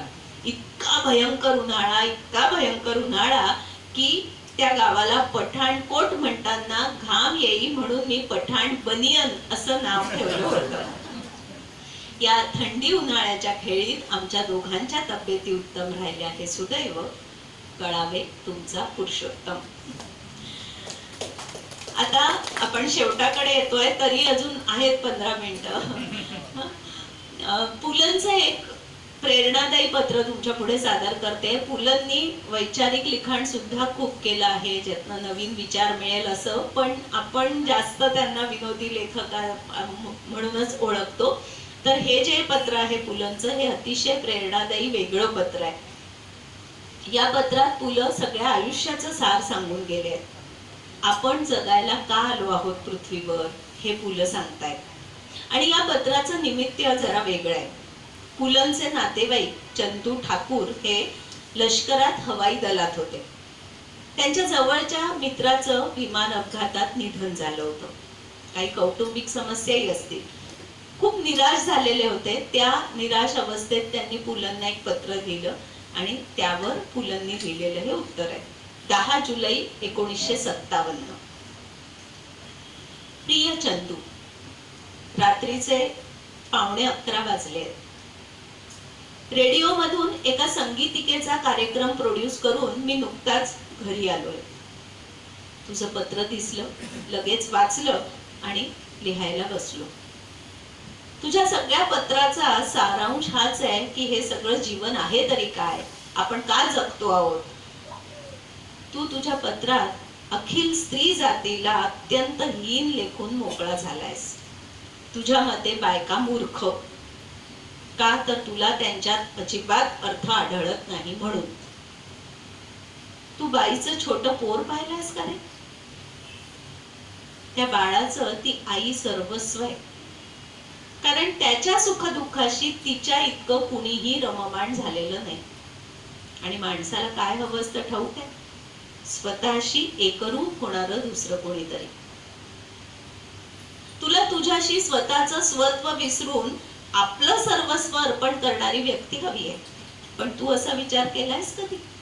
तू कुणात तुझा स्व अर्पण करायला तयार आहेस? तू निर्मम होऊ शकतोस? नाही, तू होऊ शकत नाहीस, मी सुद्धा होऊ शकत नाही. होऊ शकतात केवळ स्त्रिया, ज्यांची तुला अजून ओळख पटलेली नाही. स्त्री ही परमेश्वराची अगाध कृती आहे, साऱ्या जीविताची ती प्रेरणा आहे. अरे तुझ्या आईकडे बघ, ती तुझ्या आप्पांसाठी जगते. तुझ्या आईला वैयक्तिक महत्वाकांक्षा नाही. सुनीता सुद्धा स्वतंत्रपणे खूप गोष्टी करू शकली असती. असामान्य बुद्धिमत्ता आहे सुनीतामध्ये, पण तिनं तिचं सर्वस्व माझ्यासाठी ठेवलंय. माझ्याशिवाय दुसरा विचार नसतो तिच्या डोक्यात. आपण पुरुष समर्पणाच्या इतक्या वरच्या अवस्थेला नाही जाऊ शकत. तू सदैव मृत्यूच्या छायेत वावरत असतोस. मी देखील रोज ऑफिस मध्ये जाताना एका स्मशानाकडून जातो. अनेक जणांची अंतिम यात्रा मला दिसते. मग विचार येतो, सारा अट्टहास यासाठीच करायचा आहे? नाटकं लिहायची, विनोदी साहित्य लिहायचं, गायचं, कार्यक्रम करायचे, कशासाठी? शेवट तर ठरलेलाच आहे. पण हे सारं काय आहे, कशासाठी आहे, याचं उत्तर कुणालाही सापडलेलं नाही. आहे हे असं आहे, बस. यात आपण अर्थ निर्माण करायचा. अरे जीवनाला अर्थ आणावा लागतो. तो अर्थ घेण्यात नसून देण्यात असतो, हे लक्षात ठेव. जीवनाला आपण काहीतरी द्यावं लागतं निरपेक्ष बुद्धीने, मग जीवनाला अर्थ येतो. हवेत विरणाऱ्या अल्पजीवी स्वरांची संगीतिका आज नदीत दीपदान करतात तशी मी सोडली. कुणाला आवडेल, कुणाला नाही आवडणार. कुणी माना डोलवतील, कुणी नाकं मुरडतील. मला त्याचं दुःख व आनंद होता कामा नये. दुःख झालं पाहिजे ते माझ्या हातून घडलेल्या चुकांबद्दल, अपूर्णत्वाच्या जाणीवेचं. आणि आनंद झाला पाहिजे कार्यक्रम करताना झालेल्या तन्मयतेसाठी. बस एवढंच करण्यासाठी आपण या जगात आलेलो आहोत. तुकोबा म्हणतात, याचीसाठी केला होता अट्टहास, शेवटचा दिवस गोड व्हावा. पण मी तर म्हणेन, रोजचा दिवस गोड व्हावा हा अट्टहास असावा. कारण रोजच्यातला कोणता दिवस शेवटचा आहे हे कधी कोणाला कळलंय? जीवनाचा मळा आपण शिंपावा. उगवलं तर उगवलं. वैतागाच्या ठिणग्या लगेच पायाखाली भिजवाव्यात. अरे वैताग, कंटाळा मलाही येतो.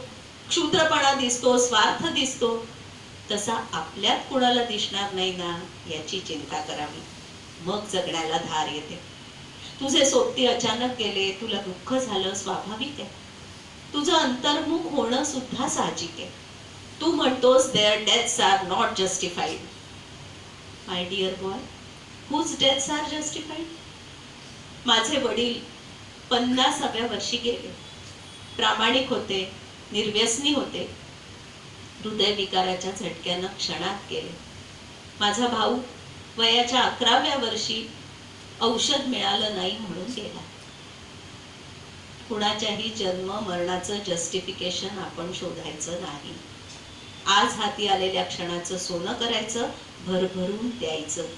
एवढंच आपल्या हाती आहे. कळावं. तुझा भाई.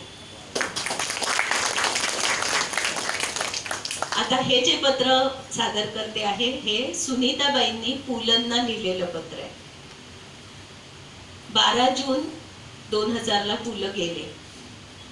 पुलं गेल्यानंतर सुनीताबाईंनी महाराष्ट्र टाइम्समध्ये हे पत्र लिहिलेलं आहे. मोठं पत्र होतं, थोडंसं छोटं करून तुमच्या पुढे सादर करते. याच्यात त्या दोघांच्या सहजीवनाबद्दल तुम्हाला आणखीन कळेल आणि डोळे पाणवल्याशिवाय राहणार नाहीत इतकं स्वतःचं सर्वस्व सुनीताबाईंनी पुलंना दिलं होतं. प्रिय भाई, 12 जूनला तू गेलास. गेलास म्हणजे कुठं गेलास रे? दृष्टीआड गेलास म्हणावं तर तू तसा अनेकदा दृष्टीआड होतच होतास. कधी पलीकडच्या खोलीत, कधी पलीकडच्या गावात, कधी पलीकडच्या देशात. परवा गेलास तो पलीकडच्या जगात. हाच काय तो खरं. एरवी तू या क्षणीही माझ्या डोळ्यासमोरच आहेस. ऐकतोयस ना मी काय सांगतेय ते? आपण दोघांनी एकमेकांना बघितलं, एकमेकांत गुंतत गेलो आणि 1.5-2 वर्षानंतर तुझ्या हट्टाखातर मी कायदेशीर लग्नबंधन स्वीकारलं. योगायोग म्हणावा अशी गोष्ट म्हणजे आपण लग्न रजिस्टर केलं तो दिवस सुद्धा 12 जून हाच होता. परवाच कुणीतरी म्हटलं, भाईंचा जीव 12 जून या तारखेसाठी घुटमळत होता. लोक काय भाबडेपणाने बोलतात. 12 जूनला दुपारी 1:22 तुझी प्राणज्योत मालवली. पुढीचा श्वासोश्वास थांबला. आठवणी आठवणी आठवणी, या आठवणींनी सध्या मला घेरून टाकलाय. आपण दोघांनी भोगलेल्या सुखदुःखाच्या रंगीबेरंगी आठवणी याच घरात माझ्या सोबतीने वावरतायत. काय काय आठवतंय मला. तुला वादविवादात कधीच रस नसायचा. रस होता संगीतात, अभिनयात, लिखाणात आणि मुख्य म्हणजे संभाषणात. या गोष्टी तुझ्या जन्मजातच होत्या. म्हणून तर तू आनंदाच्या बागा फुलवू शकलास. अधूनमधून मी वाद घालत असे, पण काही उपयोग व्हायचा नाही. मी दुःखी व्हायचे, तुझा रागही यायचा. गेल्या 54 वर्षात मी किती वाद घातले. आपण दोघांनी एकमेकांच्या सहनशीलतेचा अंतच पाहिला जणू. मी ऐकवत राहून आणि तू न बोलता.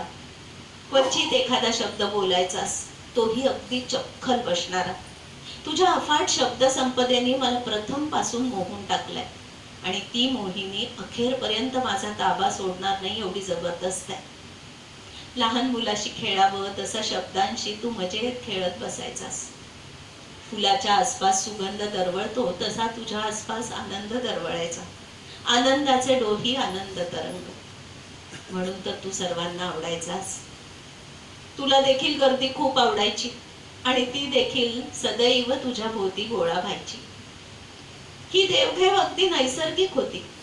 झऱ्याचं पाणथस्ताशी नातं असावं तशी. पण तुझ्या जीवनात मी आले ते अधूनमधून का होईना एकांताची मागणी करत. तुला सार्वजनिक आपण प्रिय, तर वैयक्तिक मीची ताकद ज्यानं त्यानं आजमवायलाच हवी हा माझा अट्टहास. ती ताकद तुझ्यात प्रचंड प्रमाणात आहे याचा प्रत्यय मला सतत येत राहील आणि नेमकं त्याच गोष्टीचं विस्मरण तुला सतत होत राहील. अनेक बाबतीत तू आणि मी दोघं एकमेकांपासून खूप खूप दूर होतो. जणू 2 ध्रुवांवर दोघे आपण. सदैव माणसात रमणारा तू आणि माणसांपेक्षा जीवसृष्टी, वनस्पती सृष्टी मला अधिक प्रिय. पण मला तुझ्यातलं सगळ्यात जास्त काय भावलं सांगू? तुझ्यातली निरागसता, तुझ्यातला मूलपणा. तुझी लबाडी चटकन उघड व्हायची. खरंच एक मूल दडलं होतं रे तुझ्यात. हाती येईल ते स्वीकारायचं आणि त्याच्याशी खेळत बसायचं. तू जन्मजात खेळिया होतास. गप्पा माराव्या, लोळत पडावं, गाणं ऐकावं, पुस्तकं वाचावी हे तुला सगळ्यात प्रिय. तू लिहित नसायचास तेव्हा तू तुझा वेळ वाया घालवतोय असं मला सारखं वाटायचं. निर्मितीक्षम कलाकाराची साधना सतत डोक्यात मूकपणे सुरू असते हे मला कळत नव्हतं. काहीही फुकट जाऊ नये म्हणून मी सदैव जागरूक असते. नातवंड सुद्धा दूध पिताना, काही खाताना सांडवतात तेव्हा मी रागवते, नीट प्या असं म्हणते तेव्हा तू लगेच म्हणायचास, जाऊ दे ग सुनीता. हसून सोडून द्यायचास रे. आता विचार येतो हेच ठीक आहे. सगळेच काटेकोरपणे वागले तर जीवन किती एकसुरी होईल. देवळातल्या देवासारखा तू पुढ्यात येईल त्याचा स्वीकार करत गेलास. मग ते पंचामृत असो नाहीतर साधं तुळशीपत्र. तक्रारीचा चुकून एक शब्द देखील कधीही मी तुझ्या तोंडून ऐकला नाही. पण याचा अर्थ तुला निवड करता येत नव्हती असा नाही ना. कुठे समारंभाला जाताना मी कपाटातून काढून देईन तो पोशाख तू अगदी सहजगत्या अंगावर चढवायचास. पण कधी गडबडीत मी ते काम तुझ्यावरच सोपवलं तर तुझ्या कपाटात घडी करून रचून ठेवलेल्या 8-10 शर्टांमधला मधलाच कुठला तरी तुला अधिक आवडणारा शर्ट ओढून काढून तू अंगावर चढवायचास आणि विस्कटलेला बाकीचा ढिगारा तसा सोडून द्यायचास. ते काम माझं. अशा प्रकारची तुझी कोणतीही कृती कधी जाणीवपूर्वक नसायची. तू देवमाणूसच होतास. पण माझ्या वाट्याला आलेला आळशी नवरा देखील एका योगायोगाचं मला फार नवल वाटतं. तुला शारीरिक दुःख अजिबात सहन व्हायचं नाही. परावलंबन खूप आवडायचं. आणि तुला जो आजार झाला शेवटचा तो दुःख सुद्धा शारीरिक दुःख वेदना असं काहीही न आणता केवळ परावलंबन घेऊन आला. आणि ते परावलंबन सतत वाढत जात होतं. त्याने माझी जबाबदारी वाढत गेली. खूप ताण आला रे मनावर. आतून खचून गेली मी. तुझा आजार संथ गतीने का होईना पण वाढतच चालला होता. नको नको ते विचार मनात येत होते. वाटायचं याची आई 95 वर्षाची होऊन गेली. यालाही असंच दीर्घायुष्य लाभलं तर माझ्या नंतर याचं कसं होईल. आजवरचं तुझं आयुष्य अगदी हेवा करण्याजोगं गेलं होतं. थोडं थोडकं नाही 80 वर्ष असं सुरेख संपन्न जगल्यावर मृत्यूही वैभवशाली असावा, रेंगाळू नाही, त्याने तुला केविलवाणं करू नये असं मला तीव्रतेने वाटत होतं. आणि घडलंय तसंच. तू गेलास. सगळे किती हळहळले. लहानांपासून थोरांपर्यंत सगळे. जणू आपल्या घरातला वडीलधारा माणूस गेला आहे असं आतड्याचं दुःख सर्वत्र व्यक्त झालं. मी तुझ्यासाठी काय केलं असं कोणी विचारलं तर काय सांगू. सतत आणि सतत तुझाच विचार केला. तुझं तहान भुकेचं वेळापत्रक सांभाळलं. तुला हवं नको ते काटेकोरपणे बघितलं आणि तू लिहित राहावंस म्हणून सतत वाईटपणा घेतला. तू पिंडाचाच सुसंस्कृत होतास. जातीवंत कलावंत होतास. शब्द कळेची गर्भ श्रीमंती तुला लाभली होती.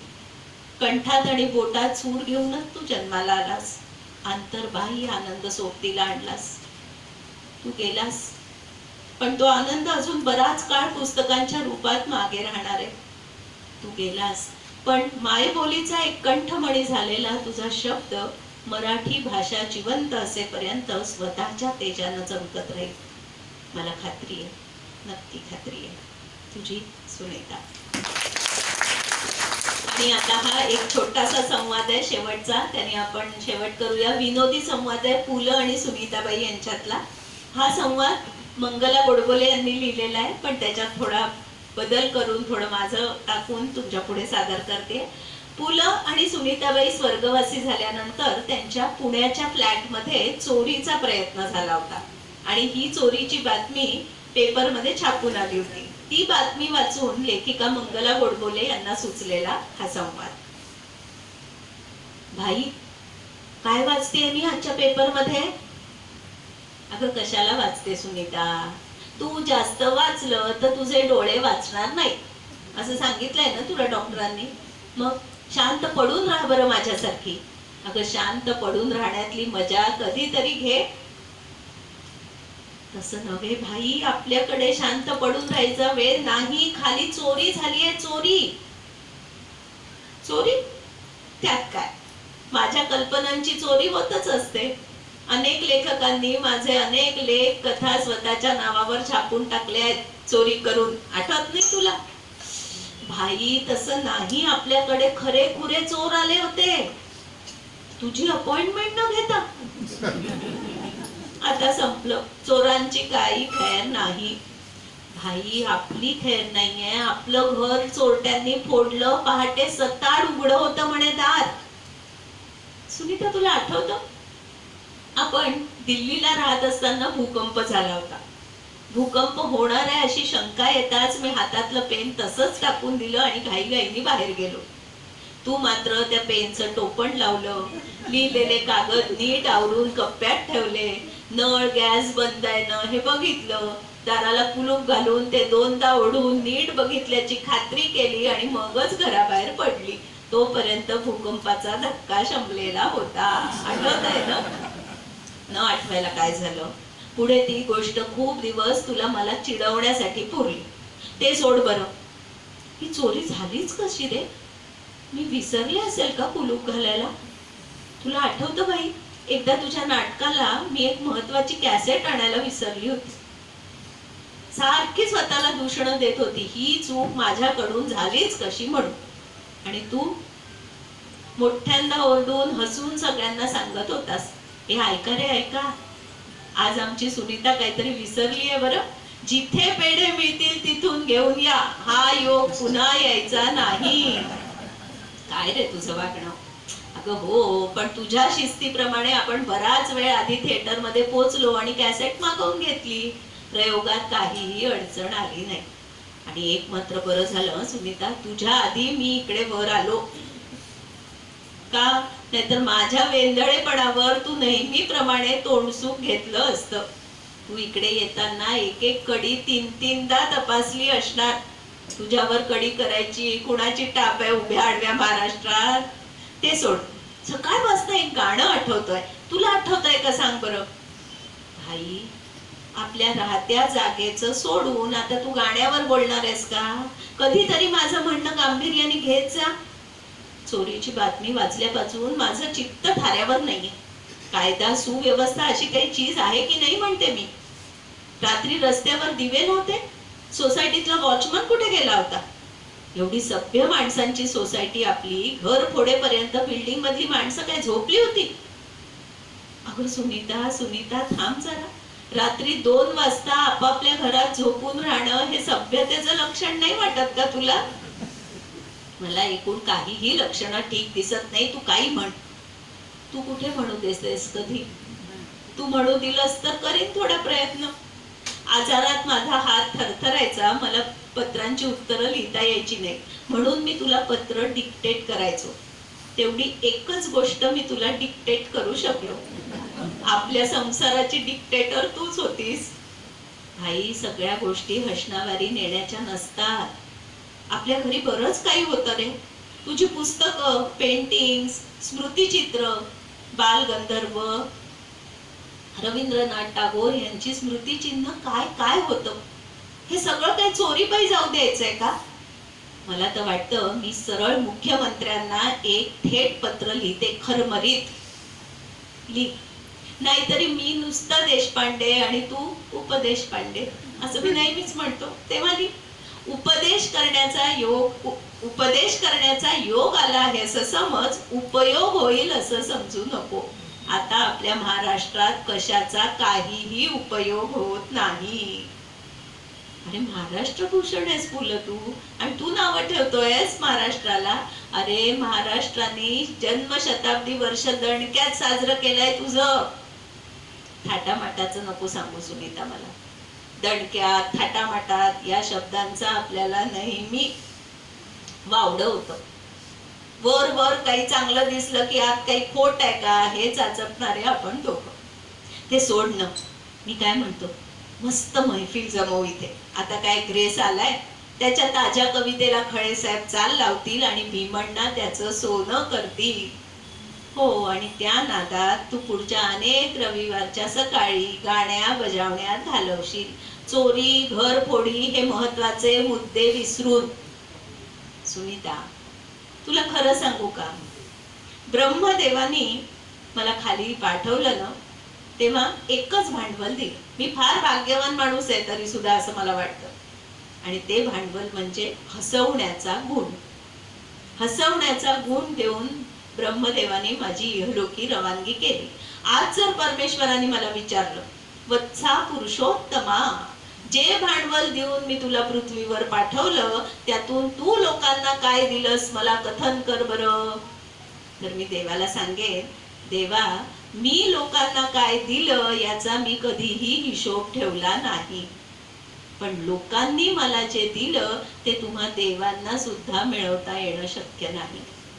लोकांनी त्यांच्या जवळची एक अमूल्य वस्तू मला दिलेली आहे, अमूल्य वस्तू, आणि ती म्हणजे त्यांचं बहुमोल हास्य. बोल, खरंय की नाही? हो रे, हे खरंय. म्हणून सांगतो सुनीता, अगं घरफोडी आणि चोरी हे सगळं सोडून दे. रसिकांच्या हृदयात असलेलं माझं लाडाचं स्थान कुणाला चोरता येणार नाही, हे तर तुला मान्य आहे ना? हो रे हो. रसिकांच्या हृदयात असलेलं तुझं लाडाचं स्थान कुणाला कधीही चोरता येणार नाही. असे हे पु ल आणि अशा या सुनीताबाई. पु ल नावाचं हे चैतन्य, हा जगण्याचा झरा अव्याहत वाहत राहणार. पु ल आपले भाई सदैव आपल्यात राहणार, संस्कार बनवून.